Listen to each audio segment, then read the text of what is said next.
وزیراعظم شہباز شریف کا پروٹیکٹڈ صارفین کے حوالے سے شکایات کا نوٹس. کہتے ہیں پروٹیکٹڈ صارفین کے معاملے کا جائزہ لینے کے لیے اعلیٰ سطح کی کمیٹی بنائی جائے گی.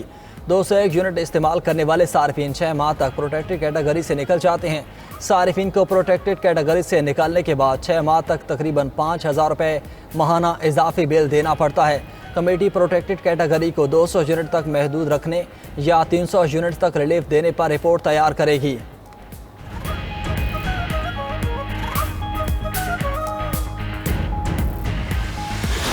درخواست پر اس مارچ کو فی الحال مؤخر کیا. ہم سب ایک بات پر متفق ہو گئے ہیں تو یہ مارچ انشاءاللہ تعالی اب نہیں ہوگا، اب مذاکرات ہوں گے.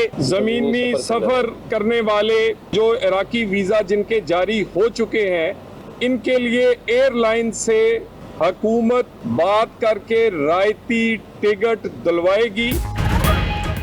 حکومت اور MWM میں مذاکرات کامیاب. 40 مارچ ملتوی. 7 نکاتی ایجنڈے پر اتفاق. گورنر سندھ کامران ٹیسوری نے کہا MWM کے ساتھیوں کو بتایا بذریعہ سڑک سفر ممکن نہیں. ہماری درخواست پر مارچ ملتوی کر دیا گیا. مشترکہ کوششوں سے کامیابی ملی. وزیر مملکت طلال چودھری بولے کہ 7 نکاتی معاہدے پر عمل درآمد کے لیے مشترکہ کمیٹی بنائی جائے گی. زائرین کے لیے جو قدم اٹھایا مستقبل میں دوبارہ کبھی نہیں ہوگا. 2-3 دن میں خصوصی پروازیں چلیں گی. حکومت زائرین کو رعایتی فضائی ٹکٹ دے گی. ٹرانسپورٹرز کو دی گئی رقم بھی واپس ہوگی. عراقی ویزے کی مدت میں 60 روز کی توسیع دیں گے. بارڈر پر موجود طلبہ کو ایران داخلی کی اجازت دی جائے گی. رہنما MWM نے کہا حکومت نے معاملے کو مثبت انداز میں حل کیا. گورنر سندھ ضامن ہیں مطالبات پورے ہوں گے.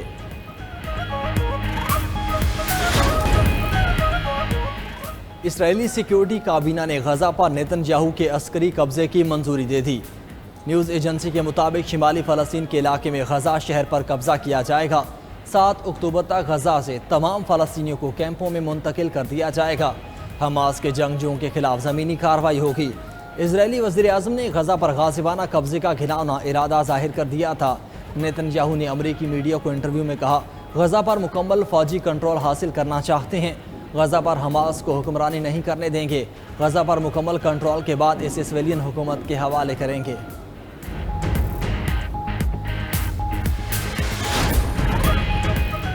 فلسطین کو مزاحمتی تنظیم حماس کے اسرائیلی وزیر اعظم کے بیان کی مذمت. غزہ جنگ بندی مذاکرات پر شب خون کے مترادف قرار دے دیا. واضح کر دیا کہ غزہ پر اسرائیل کا قبضہ کسی صورت قبول نہیں کریں گے. دشمن کے خلاف آخر تک لڑتے رہیں گے. اسرائیل کا اصل مقصد فلسطینی کا قتل عام اور بے دخل کرنا ہے. نیتن یاہو غیرقمانی کو اپنے مفادات پر قربان کرنا چاہتے ہیں. اسرائیل میں برطانوی سفیر نے بھی غزہ پر مکمل قبضے کو بڑی غلطی قرار دے دیا. سامین والٹر نے کہا کہ اسرائیل غزہ پر مکمل قبضے سے باز رہے. جنگ کو طول دینا فوجیوں، یرغمالیوں اور فلسطینیوں کی مزید اموات کا باعث بنے گا. پاکستان کے خلاف بھارت اسرائیل گاڑ چوڑ سامنے آ گیا. پاک بھارت جنگ میں اسرائیل نے بھارت کی مدد کی. اسرائیلی وزیراعظم نیتن یاہو کا اعتراف. کہا بھارت نے آپریشن سندور میں اسرائیلی ہتھیار استعمال کیے. بھارت نے اسرائیلی ہارپی ڈرون اور باراک 8 میزائل داغے. اسرائیل ان چند ممالک میں شامل تھا جنہوں نے پاکستان پر حملے کی حمایت کی تھی. بھارت اسرائیل سے $2.9 ارب کے فوجی ہارڈ ویئر درآمد کر چکا جن میں ریڈار، جنگی ڈرون اور میزائل شامل. اسرائیلی وزیر اعظم کی یروشلم میں بھارتی سفیر سے ملاقات. اسرائیل اور بھارت کے درمیان تعاون بڑھانے پر گفتگو.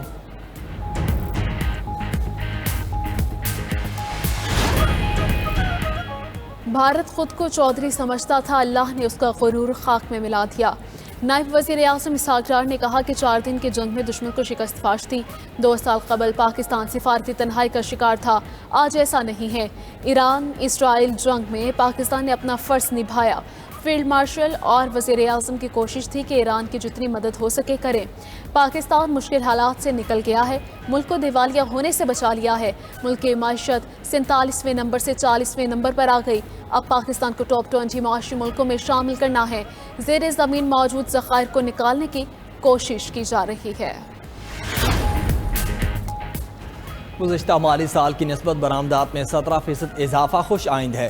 وزیر اعظم کا جولائی میں برآمدات $2.7 ارب تک پہنچنے پر اطمینان کا اظہار. معاشی ٹیم کی کاوشیں قابل تحسین قرار دے دیں. شہباز شریف نے کہا بہترین حکومتی پالیسیوں کی بدولت معاشی شریعت درست سمت میں گامزن ہے، حکومت کاروبار دوست ماحول کی فراہمی کے لیے کوشاں رہے گی۔ وزیر اعظم جی ڈی پی میں ٹیکس کلیکشن کا تناسب بڑھنے پر بھی مطمئن، شہباز شریف بڑھتی آبادی اور اس سے متعلق چیلنجز کے حل کے لیے بھی کوشاں، مؤثر قومی پالیسی اور حکمت عملی بنانے کے لیے کمیٹی تشکیل دینے کی ہدایت۔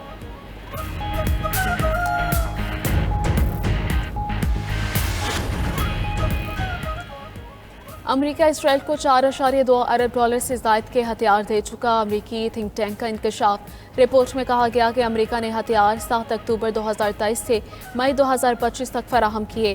ان ہتھیاروں کا استعمال غزہ میں جنگی جرائم کے لیے ہوا۔ یہ صرف جزوی تفصیلات ہیں، کئی ہتھیار اب بھی ترسیل کے منتظر ہیں۔ انسانی امداد کے بندش اور قحط کے باوجود امریکی اسلحے کی فراہمی جاری رہی۔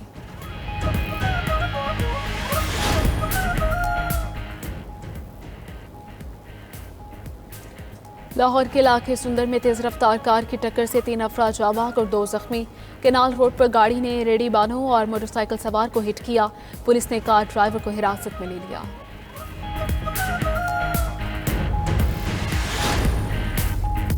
پنجاب کے اسکولوں میں گرمیوں کی چھٹیاں 31 اگست تک بڑھا دی گئی ہیں۔ صوبے میں نجی اور سرکاری اسکول 15 اگست کے بجائے 1 ستمبر سے کھلیں گے۔ وزیر تعلیم پنجاب رانا سکندر حیات نے ایکس پر پیغام میں کہا کہ چھٹیوں میں اضافہ گرمی اور حبس کو مد نظر رکھ کر کیا گیا۔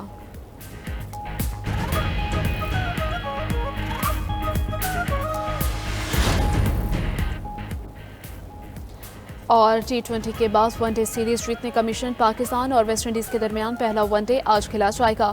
میچ پاکستانی وقت کے مطابق رات 11 بجے شروع ہوگا۔ قومی ون ڈے کپتان محمد رضوان جیت کے لیے پرعزم، ادھر پریکٹس سیشن میں ہیڈ کوچ کا پاکستانی فاسٹ بالرز کو چیلنج، شاہین افریدی اور فہیم اشرف ٹارگٹ کو ہٹ کرنے میں کامیاب رہے۔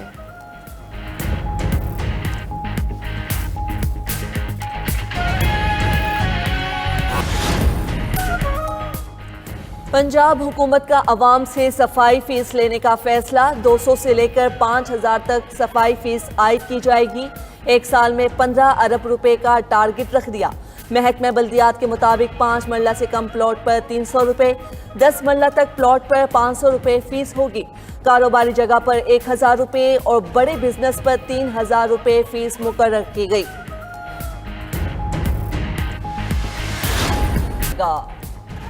امریکی صدر کا بہادری سے لڑنے والے فوجیوں کے لیے ملٹری ایوارڈ کا اعلان۔ وائٹ ہاؤس کے ایسٹ روم میں پرپل ہارٹ ایونٹ سے خطاب میں صدر ٹرمپ نے کہا میرین کور کے سارجنٹ تھامپسن ویتنام میں حملوں میں 6 بار زخمی ہوئے۔ آپریشن ڈیزرٹ سٹارم اور افغانستان میں لڑنے والے فوجیوں کی بھی تعریف کی۔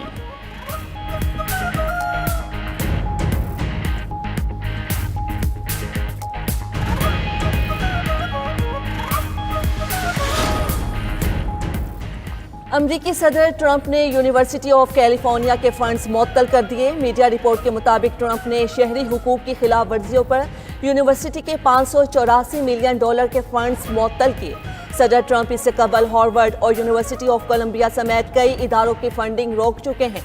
ادھر ڈونلڈ ٹرمپ کے ٹیک کمپنی انٹیل کے CEO لیب بوتان پر چینی کمپنیز کے ساتھ تعلقات کا الزام، مستعفی ہونے کا مطالبہ کر دیا۔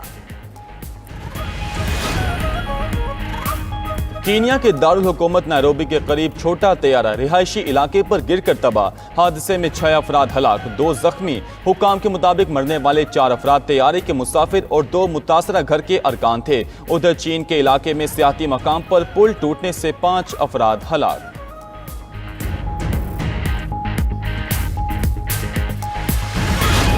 کینیا میں بس ٹرین سے ٹکرا گئی، 6 افراد ہلاک، متعدد زخمی۔ کمپنی ملازمین تربیت مکمل کر کے واپس جا رہے تھے۔ ریڈ کراس کینیا کے مطابق بس کے ملبے سے 4 لاشیں نکال لی گئیں۔